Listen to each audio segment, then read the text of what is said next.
সিংহ সিংহ একটা সিংহ আর একটা নেকড়ে আর একটা পাতিশিয়াল, এই তিনটাই মিলে সারাদিন পরিশ্রম করে তিনটা শিকার করেছে। একটি খরগোশ, একটি হরিণ আর একটা বড় গরু।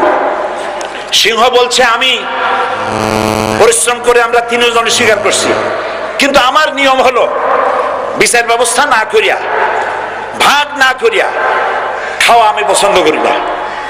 তো আমি প্রথমে দায়িত্ব দিলাম নেকড়েকে, আয় নেকড়ে ভাগ কর। নেকড়ে বলল মহারাজ এটা ভাগ করার কি আছে, ওই খরগোশটা বেটা পাতিশিয়াল খাক, হরিণটা আমি খাই, যেহেতু আপনার দেহ বড়, আপনি মহারাজ আপনি গরুটা খান।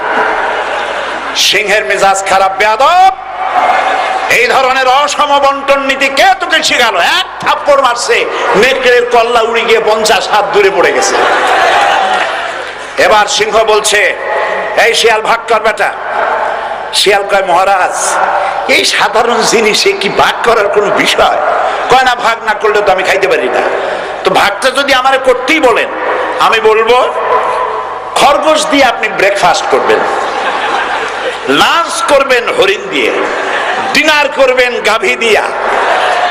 মহারাজ খুব খুশি, হ্যাঁ রে শিয়াল রে, এত সুন্দর ইনসাফ ভিত্তিক বন্টন নীতি কে তোরে শিখালো রে?